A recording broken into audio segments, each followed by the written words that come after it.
Hello guys, welcome to my YouTube channel YK movies. आज हम बात करने जा रहे हैं चेक मूवी के बारे में। I need your support guys, please subscribe to my channel and press the bell icon. इस मूवी की IMDb रेटिंग है 6.5। मूवी स्टार्ट होती है कोर्ट से, जहां पर जज चार आतंकवादियों को सजा सुना रहा होता है। जब जज अपना फैसला सुनाकर वहां से जा रहा होता है, तभी पांचवा मुजरिम अपने लिए एक लॉयर की मांग करता है। उन आतंकवादियों को काफी हाई सिक्योरिटी में ले जाया जा रहा होता है।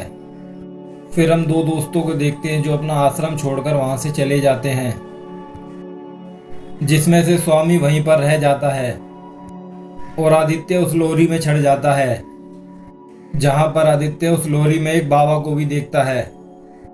वो बाबा उससे कहते हैं कि क्या तुम मेरे साथ चलोगे, पर आदित्य मना कर देता है। फिर एंट्री होती है हमारे हीरो की, यानी नितिन की, जो कि इस मूवी के अंदर आदित्य होता है। वो भी उन 5 आतंकवादियों में से एक होता है, क्योंकि वो उन लोगों को इंफॉर्मेशन प्रोवाइड करवाता था। फिर एंट्री होती है SP करुणाकर की, जो कि इस केस का इंचार्ज भी होता है। फिर पुलिस वाले उन आतंकवादियों को जेल में डाल देते हैं, जहां पर हम फिर आदित्य को देखते हैं जो अपने बचपन की यादों में खो जाता है। जहां पर वो एक जादू का खेल देख रहा होता है, जहां पर वो फिर उस जादू वाले से मिलता है। फिर वो उसके साथ रहने लगता है और फिर उससे जादू सीखने लगता है। फिर आदित्य उस पुलिस वाले से कहता है कि उसे एक लॉयर चाहिए अपील करने के लिए। फिर आदित्य उस पुलिस वाले को बताता है कि वो आतंकवादी कहीं ब्लास्ट करने का प्लान बना रहे हैं। वो पुलिस वाला उसकी बातों का विश्वास नहीं करता है और उनके बीच हाथापाई हो जाती है। फिर वो डॉक्टर उसकी पट्टी कर रहा होता है। फिर वहां पर SP करुणाकर आ जाता है। फिर आदित्य कहता है वो जो कह रहा है सच कह रहा है। फिर वे लोग वहां से चले जाते हैं और उसकी बातों पर कार्रवाई करते हैं। फिर अगले दिन SP करुणाकर बताता है कि तुम्हारी इन्फॉर्मेशन की वजह से बहुत बड़ा खतरा टल गया। फिर SP करुणाकर उसे दूसरे ब्लॉक में शिफ्ट कर देता है। फिर आदित्य दूसरे ब्लॉक में जाकर रहने लगता है। फिर एंट्री होती है रकुलप्रीत सिंह की, जिसका इस मूवी में नाम होता है मानसा। फिर हम उसके फादर को देखते हैं, जो कि पेशे से एक लॉयर होते हैं, और मानसा भी इस मूवी में लॉयर का किरदार निभा रही होती है। फिर उसके फादर उसे आदित्य का केस सौंप देते हैं, जिसे वो पहले लेने से मना कर देती है पर बाद में ले लेती है। फिर मानसा उसे जेल में मिलने के लिए जाती है। फिर वहां पर आदित्य आता है और वो कहता है thank you for taking my case. फिर मानसा उससे उस डॉक्यूमेंट पर साइन करवाती है। फिर वो वहां से जाने लगती है और आदित्य कहता है क्या तुम मुझसे कुछ पूछोगी नहीं क्या। फिर वहां पर हम एक ज्योतिषी को भी देखते हैं, जो कि आदित्य की राशि बताने की कोशिश कर रहा होता है। फिर आदित्य सोने की कोशिश कर रहा होता है, पर उसके रूम में कुछ आवाजें आ रही होती हैं, जिसकी वजह से वो सो नहीं पाता है, क्योंकि उसके साथ वाले रूम में कोई चेस खेल रहा होता है। फिर हम उस चेस प्लेयर को देखते हैं जो रात भर चेस खेल रहा होता है। उसका नाम नारायण होता है। फिर वे लोग जेल में घूम रहे होते हैं। फिर वो आदित्य को उसका नाम बताता है, उसका नाम होता है ट्रिगर। फिर कुछ देर बाद हम देखते हैं विनय को, जो कि काफी चालू होता है। फिर आदित्य उसे कहता है मुझे सिगरेट पीने के लिए पैसे चाहिए। फिर हम ट्रिगर के चमचों को देखते हैं। फिर आदित्य उन्हें एक पर्ची देकर वहां से चला जाता है, जिससे आदित्य सिगरेट ले लेता है। थोड़ी देर के बाद वो नारायण को देखता है, जो कि शतरंज खेल रहा होता है अकेले। फिर आदित्य उसे डेली वो पर्ची देकर उससे सिगरेट ले जाता है। रोज रोज उसके पैसों में वो पर्चियां मिलने से वो बहुत परेशान हो जाता है। फिर ट्रिगर भी ये सब देख लेता है और उसे धमकाता है। फिर ट्रिगर उसे कहता है उस आदमी को ढूंढो जो तुम्हें रोज रोज पर्ची दे देता है। फिर आदित्य नारायण के पास आता है और वो कहता है कि मैं तुम्हारे साथ खेलना चाहता हूँ चेस। फिर नारायण शतरंज की उन गोटियों की खूबियां बताने लग जाता है आदित्य को, जैसे कि हाथी का क्या रोल होता है, घोड़े का क्या रोल होता है और सिपाही का क्या रोल होता है। फिर विनय उन लोगों को बता देता है कि कौन तुम्हें वो पर्चियां दे रहा होता है। वो आदित्य का नाम बता देता है उन्हें। फिर वे दोनों जने आपस में खेल रहे होते हैं। थोड़ी देर के बाद आदित्य जब जेल में जाता है तो वो आदमी उसे सिगरेट ऑफर करता है। फिर आदित्य वहां पर सिगरेट पीने लग जाता है। थोड़ी देर के बाद वो आदमी उस पर हमला कर देता है। फिर वहां पर फाइट शुरू हो जाती है, जिसमें कि आदित्य उन लोगों को बहुत बुरी तरीके से मारता है। थोड़ी देर के बाद वो इंस्पेक्टर उसे काल कोठरी में डाल देता है और वो इंस्पेक्टर आदित्य से काफी चिढ़ता भी था। फिर आदित्य एक काल कोठरी में होता है। फिर आदित्य वहां पर एक रोशनी की परछाई देखता है, जिस पर वो अपनी शतरंज की प्रैक्टिस करनी शुरू कर देता है। थोड़े दिनों के बाद वो उस काल कोठरी से बाहर आ जाता है। फिर वो नारायण से मिलता है, जिसके साथ वो शतरंज खेलने लग जाता है। थोड़ी देर के बाद वहां पर ट्रिगर और उसके चमचे आ जाते हैं। ट्रिगर उसकी बनी बनाई गेम को बिगाड़ कर चले जाता है, पर आदित्य उन गोटियों को वैसे ही सेट कर देता है जैसे वो पहले थी। और थोड़ी देर के बाद वो गेम भी जीत जाता है, जिससे कि नारायण बहुत खुश होता है, क्योंकि नारायण इस खेल को 13 सालों से खेल रहा था। फिर हम मानसा को देखते हैं, जो कि उससे मिलने के लिए आती है जेल में। फिर आदित्य उसे अपने बचपन की स्टोरी सुनाने लग जाता है। उसे कुछ हीरे जैसा मिला था, जिसे वो बाद में उसे बेच देता है। फिर वो बताता है कि वो कैसे फ्रॉड करता था। फिर वो एक लड़की से मिलता है जिसका नाम वरना होता है। फिर वो उसकी असिस्टेंट बन जाती है। फिर वे दोनों मिलकर फ्रॉड करने लगते हैं। फिर आदित्य मानसा को बताता है कि कैसे उसकी लाइफ में एक लड़की आई होती है जिसका नाम यात्रा होता है। फिर हम प्रिय प्रकाश वॉरियर को देखते हैं, जिसका नाम इस मूवी में यात्रा होता है। फिर वो उस गाड़ी में जाकर बैठ जाता है और उसको अपना फ्लैट का नंबर भी बता देता है। जब वो अपने लैपटॉप पर काम कर रहा होता है, तभी वहां पर कोई आता है। वो दरवाजा खोलकर देखता है तो वो यात्रा होती है। यात्रा बताती है कि उसके फादर उसके साथ काफी बदतमीजी करते हैं, इसलिए उसने घर छोड़ दिया है। और फिर वो आदित्य के साथ रहने लगती है। फिर उन दोनों के बीच नजदीकियां बढ़ने लगती हैं और वो एक दूसरे से प्यार करने लगते हैं। जब आदित्य केरला की ट्रिप से वापस आता है तो वो देखता है कि उसके घर में कुछ अजीब हुआ है। वो कहता है कि जो सामान जहाँ पर होना चाहिए वहां पर नहीं है। फिर यात्रा कहती है वो भी उसके साथ रहती है, तो सामान इधर उधर तो होएगा ही। अगले दिन वो यात्रा को प्रपोज कर देता है, पर उसके बाद यात्रा उसे दिखाई नहीं देती। फिर एनआईए के लोग उसे पकड़ लेते हैं इंफॉर्मेशन को दूसरे लोगों को बेचने के जुर्म में। फिर वे लोग उसे बीवी के बारे में पूछते हैं और वो कहता है मुझे नहीं पता इसके बारे में। ये सब बातें वो मानसा को बता देता है। फिर वे लोग अपनी हियरिंग के लिए कोर्ट में जाते हैं। फिर वहां पर हम जज की पोती को देखते हैं, जो कि शतरंज की काफी माहिर खिलाड़ी है और वो स्टेट लेवल चैंपियन भी है। पर उसका भाई आदित्य की मदद से उसे हरा देता है। थोड़ी देर के बाद वो आदित्य को खेलने के लिए कहती है। फिर मानसा उसे कहती है खेल लो आप। फिर उन दोनों के बीच चेस का गेम शुरू हो जाता है, जिसे आदित्य थोड़ी देर में ही जीत जाता है। जब वो लड़की उससे हैंडशेक करने वाली होती है तो वो पुलिस वाला आदित्य का हाथ खींच लेता है। जब आदित्य वहां से जा रहा होता है तो उसे यात्रा.com का एक बोर्ड दिखाई देता है और उसे देखकर वो सब समझ जाता है। फिर नारायण से मिलने उसकी पोती वहां पर आती है। वो कहती है कि मैं थोड़ा बिजी रहती हूँ क्योंकि मेरे एग्जाम आने वाले हैं। नारायण उसे वादा करता है कि वो उसे फोन दिलाएगा। तभी ट्रिगर वहां पर आ जाता है और उसकी पोती के बारे में कुछ गलत बोलने लग जाता है। फिर कुछ दिनों के बाद ट्रिगर नारायण से आकर मिलता है और उसकी पोती का नंबर उससे मांगता है। फिर नारायण ट्रिगर को एक थप्पड़ मार देता है। उसके बाद ट्रिगर नारायण को बहुत मारता है। फिर नारायण से मिलने आदित्य वहां पर आता है। नारायण कहता है कि वो लोग उसे मारने की फिर से कोशिश करेंगे। फिर आदित्य नारायण को बताता है कि यात्रा वापस नहीं आएगी। जब वो अपने घर पर नहीं था तो उसके लैपटॉप का किसी ने मिसयूज किया था। फिर कैसे उसे एनआईए के लोग पकड़ के ले जाते हैं। वो बताता है बीबी का मतलब होता है बिलबोर्ड, क्योंकि 5 दिसंबर के दिन ही वहां पर ब्लास्ट हुआ था और वो डेट उस बिलबोर्ड पर घूम रही थी। फिर मानसा के फादर कहते हैं उससे थोड़ा बचकर रहना, क्योंकि वो काफी चालू आदमी है। फिर आदित्य एसपी करुणाकर से मिलने के लिए आता है। करुणाकर कहता है कि जज की पोती रोज 2 घंटे तुम्हारे साथ चेस खेलना चाहती है।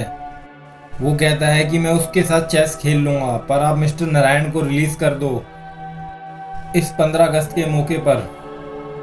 फिर वो नारायण को ये खबर सुना देता है कि वो 15 अगस्त को छूटने वाला है। फिर आदित्य उस लड़की के साथ चेस खेलने लगता है और वो उसे अपनी टेक्निक्स भी सिखा देता है। थोड़ी देर के बाद वहां पर वो सीसीटीवी में देख लेता है कि नारायण को वो परेशान करने के लिए आए हैं। एक्चुअली ट्रिगर नारायण को वहां पर मारने के लिए आया होता है, पर तभी वहां पर आदित्य आ जाता है उसे बचाने के लिए और उनके बीच फिर काफी तगड़ी फाइट शुरू हो जाती है।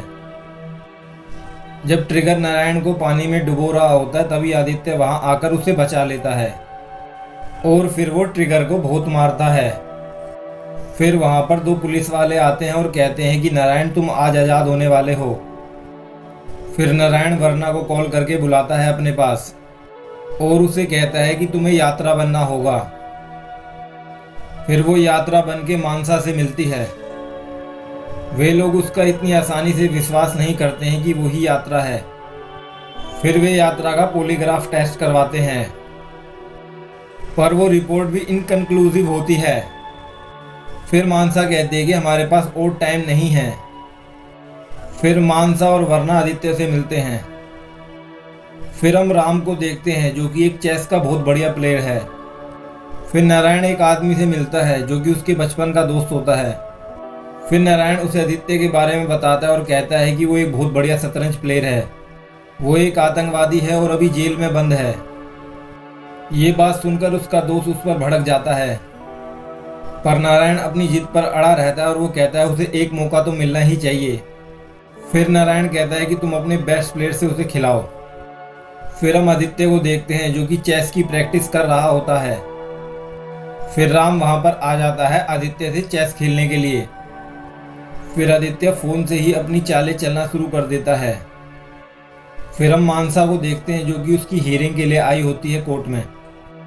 फिर उसके फादर को यात्रा पर शक होता है और वो कहता है कि तुमने काला टीका नहीं लगाया है।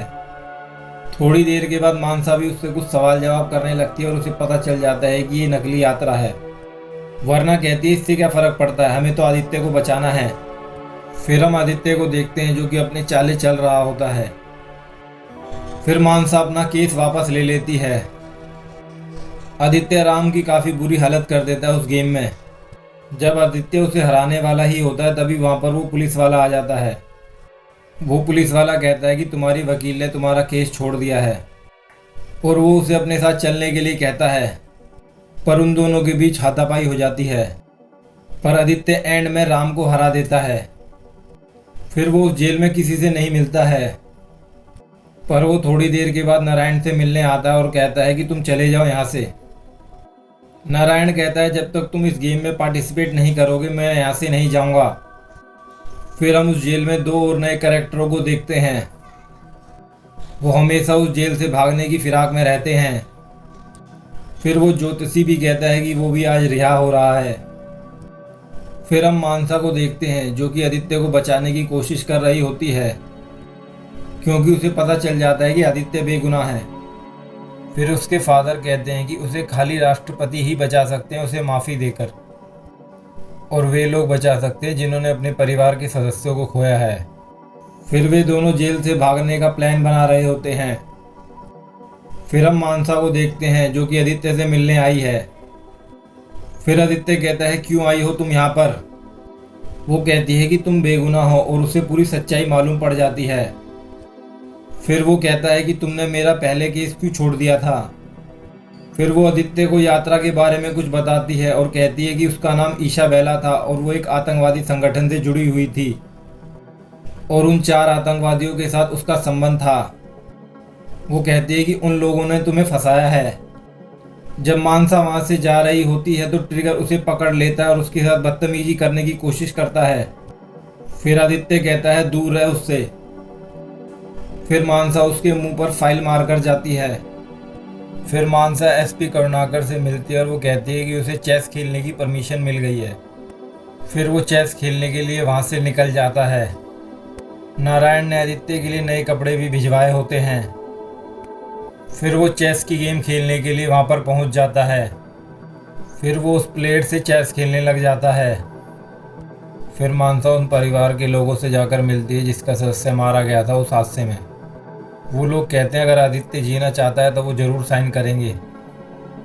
फिर राम उस प्लेयर की मदद करने के लिए वहां पर आ जाता है। वो उस प्लेयर की बाहर से ही मदद कर रहा होता है, पर फिर भी आदित्य उसे हरा देता है। फिर हम आदित्य के बचपन के दोस्त स्वामी को देखते हैं, जो कि उनका मैच देख रहा होता है टीवी पर। फिर आदित्य का अगला मैच राम के साथ होता है। आदित्य का फ्रेंड स्वामी भी ये मैच देखने के लिए आया होता है। फिर आदित्य राम को हराने ही वाला होता है, तभी तभी राम अचानक से खड़ा हो जाता है और वो कहता है वो एक आतंकवादी के साथ नहीं खेलेगा, और फिर वो वहाँ से चला जाता है। फिर आदित्य अपने बचपन के फ्रेंड स्वामी से मिलता है, जिसे देखकर वो बहुत खुश होता है। राष्ट्रपति आदित्य को माफ़ी देने में कुछ टाइम लगा रहे होते हैं। फिर उसके साथ खेलने के लिए वो लड़की आ जाती है जिसे वो सिखाता था। फिर आदित्य सबको एक एक करके हराता जाता है और आगे बढ़ता जाता है, और फिर वो फाइनल में भी पहुंच जाता है। फिर आदित्य का फाइनल मैच उस लड़के से होता है। फिर उन दोनों का मैच शुरू हो जाता है। फिर आदित्य खड़ा हो जाता है और वो गेम को ऑब्जर्व करने लग जाता है। फिर उसके बाद वो अपनी चाल चलता है। आदित्य के इस मूव को देखकर नारायण बहुत दुखी होता है और वो वहाँ से चला जाता है। पर थोड़ी देर के बाद आदित्य जीत जाता है। थोड़ी देर के बाद नारायण को पता चलता है कि आदित्य जीत गया है। आदित्य एक कॉम्प्लेक्स बनवाना चाहता था। वो पूरा जीत का श्रेय नारायण को देता है, क्योंकि नारायण ने ही उसे चेस खेलना सिखाया था। फिर उसकी फ़ोटो छपने लगती है मैगजीनों में, जिसे देखकर वो खुश हो जाता है। फिर स्वामी एसपी करुणाकर को उस कॉम्प्लेक्स का डिज़ाइन दिखाता है, क्योंकि करुणाकर का भी यही सपना था कि वो एक कॉम्प्लेक्स बनवाए। फिर एसपी करुणाकर आदित्य से मिलने आता है और वो कहता है कि उसका ट्रांसफ़र हो गया है और जो नया एसपी है वो काफ़ी हरामी है।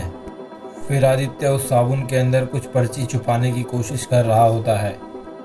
फिर अगली सुबह हम उस नए एसपी को देखते हैं। फिर वो उसके रूम की तलाशी लेना शुरू कर देता है, जहाँ पर उसे एक पासा मिलता है। फिर आदित्य उसे कहता है कि वो कोई अपराधी नहीं है। फिर वो एसपी कहता है कि तुम इस पासे से ट्रिगर को मारना चाहते थे, और फिर वो एसपी उस पासे से ट्रिगर पर हमला करता है, और फिर वो आदित्य को फिर से उस काल कोठरी में डाल देता है। मानसा उस एसपी के पास आती है उससे परमिशन मांगने के लिए, क्योंकि अब आदित्य ओलंपिक्स गेमों में खेलना चाहता है। वो कहता है कि उस हादसे में उसका भाई भी मारा गया था। फिर उन दोनों की कुछ बहस हो जाती है। फिर वहाँ से मानसा चली जाती है। फिर उसकी कलीग बताती है कि तुम दोनों का अफेयर चल रहा है, उस अखबार ने छापा होता है। आदित्य और मानसा के अफेयर की बात सुनकर वो एसपी बहुत खुश होता है। फिर मानसा कहती है कि वो अब इन छोटी मोटी बातों से नहीं घबराती है। फिर वो एसपी उस स्पोर्ट्स कॉम्प्लेक्स में पहुंचता है जो भी बन रहा होता है। वो एसपी उन कैदियों को कहता है अगर किसी ने भी उसके फेवर में गवाही दी तो वो उसे छोड़ेगा नहीं। अगले दिन उसके पास एक लेटर आता है जिसमें उसी पर कार्रवाई होती है। फिर मानसा आदित्य से आकर मिलती है और वो कहती है कि अब वो इन छोटी मोटी बातों से नहीं डरती है। वो कहती है कि ये तुम भी जानते हो और मैं भी जानती हूँ कि हम दोनों के बीच कुछ भी नहीं है। फिर एसपी को पता चलता है कि उन दोनों ने उसके खिलाफ गवाही दी थी। फिर वे दोनों वहाँ से चले जाते हैं। वो कहता है कि अगर तुम्हें यहाँ से जाना है तो तुम्हें गायब होना पड़ेगा। फिर हम विनय को देखते हैं जो कि उसके सब राज जानता है। वो कहता है मुझे पैसे दो, नहीं तो मैं एसपी को सारे राज बता दूंगा। फिर नारायण विनय के बैंक में पैसे जमा करवा देता है। फिर वे लोग आदित्य को कहते हैं कि वे अब यहाँ से जाने वाले हैं। तभी थोड़ी देर के बाद आदित्य बेहोश हो जाता है। वो एसपी ट्रिगर को कहता है तुम आदित्य को मार दो। वे लोग आदित्य को मारने के लिए पहुंच जाते हैं उसकी बेहोशी की हालत में, और थोड़ी देर के बाद उन्हें लगता है कि उन्होंने आदित्य को मार दिया है। फिर वे दोबारा वहां पर आते हैं और उनकी फाइट शुरू हो जाती है आदित्य के साथ। उनकी काफ़ी तगड़ी फाइट होती है आदित्य के साथ। फिर आदित्य उसके गर्दन की हड्डी तोड़ देता है। वे लोग कहते हैं कि वो यहाँ से उड़ने वाले हैं। जब आदित्य सो रहा होता है तो उसे एक गोली की आवाज़ सुनाई देती है। फिर वो खिड़की के बाहर देखता है तो पुलिस वाले उन दोनों की लाशों को ले जा रहे होते हैं। फिर उसका कॉमनवेल्थ गेम्स का फाइनल गेम चल रहा होता है। वो मार्टिन गप्टिल को हरा देता है और उस प्रतियोगिता को भी जीत जाता है। मानसा उससे मिलने आती है और वो कहती है कि तुम्हारा 70% चांस है कि तुम बाहर आ जाओगे। जब उसके साथ सब कुछ सही हो रहा होता है तो तभी उसके साथ कुछ गलत हो जाता है।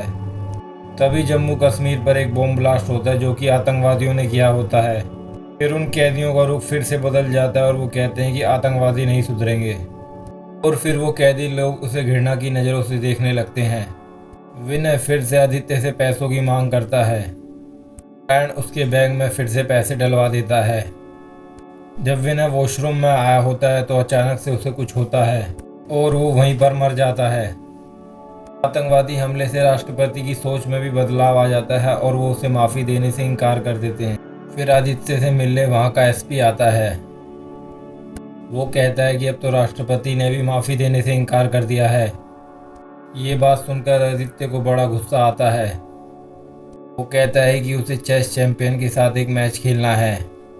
वो कहता है कि उसे वो मैच उस स्पोर्ट्स कॉम्प्लेक्स में खेलना है। फिर मानसा कहती है कि उसे ये मैच खेलने दिया जाए क्योंकि वो चेस का बहुत बढ़िया खिलाड़ी है। दोनों पक्षों की दलीलों को सुनने के बाद जज साहब अपना फैसला मानसा के पक्ष में सुनाते हैं। फिर डॉक्टर आकर आदित्य का चेकअप करता है। फिर आदित्य विश्वनाथ आनंद से मिलता है। फिर उन दोनों का मुकाबला शुरू हो जाता है। उन दोनों का मुकाबला काफ़ी रोमांचक होता है कि आदित्य अपनी पुरानी बातों को याद कर रहा होता है। उन दोनों का मुकाबला एंड तक पहुंचने ही वाला होता है। तभी आदित्य उठ जाता है और वो कहता है कि उसे वॉशरूम जाना है। फिर वो वॉशरूम जाकर वहाँ से वापस आ जाता है। थोड़ी देर के बाद वो अपनी सिगरेट जलाता है। फिर वो अपना हाथ हिलाने लगता है और थोड़ी देर के बाद वहाँ पर ब्लास्ट होता है और धुआं धुआं फैल जाता है और आदित्य वहाँ से गायब हो जाता है। वे सब पुलिस वाले उसे ढूंढने की कोशिश करते हैं पर वो मिलता ही नहीं है।